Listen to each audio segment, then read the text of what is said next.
The count for the number of dead pigs found in Shanghai's longest river, the Huangpu, is now up to 6,000.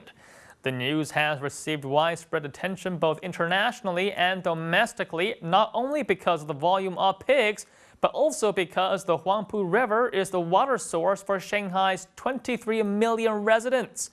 Preliminary investigations suggest that the pigs come from upstream farms in the Jiaxing area in neighboring Zhejiang province. What caused the pigs to die is still a mystery. Officials say, however, that there is no epidemic that is hitting the swine population. Media reports indicate that a recent crackdown on the sale of diseased pigs led farmers to get rid of their dead swines as fast and as cheaply as possible. While sanitation employees are working around the clock to remove the dead pigs, the Shanghai municipal government has maintained that the water remains safe. The government says that the testing has only detected a pathogen that affects pigs, but not humans.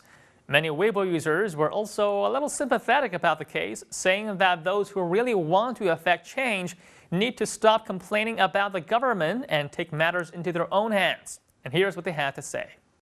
We always put the blame on the government and spend our energy complaining. Maybe it's time that we ask ourselves what we can do in our daily lives to help the situation.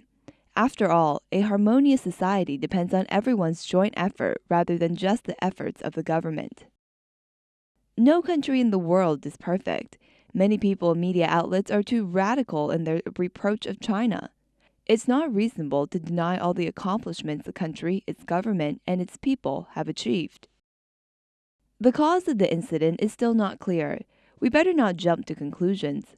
We need to protect our environment by starting with our own behaviors. For instance, we can say no to plastic bags and one-time use chopsticks.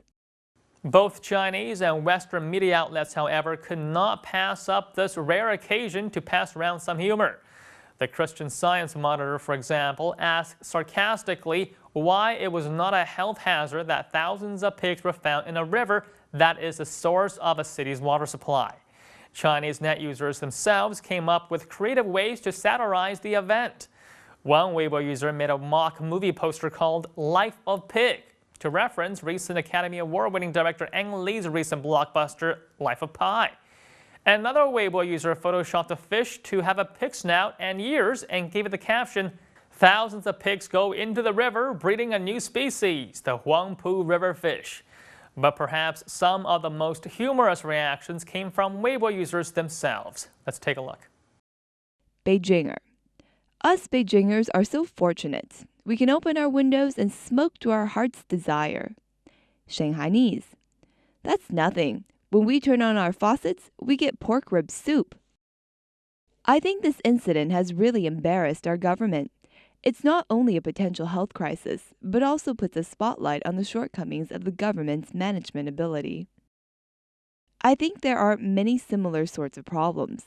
For example, construction site fires, subways going off their rails. Mistakes are human. We should not be afraid of them. But what we need is a government that is willing to assume responsibility. I think there needs to be change in the attitudes of public servants. They need to see themselves as serving the people rather than taking advantage of their high positions. This is the only way to ensure that policies will be carried out properly.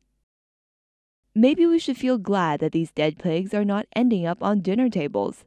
At least it shows that the government is making efforts to control the food supply chain. Finally, I understand why people are all choosing to move to Shanghai. It's because their water contains meat.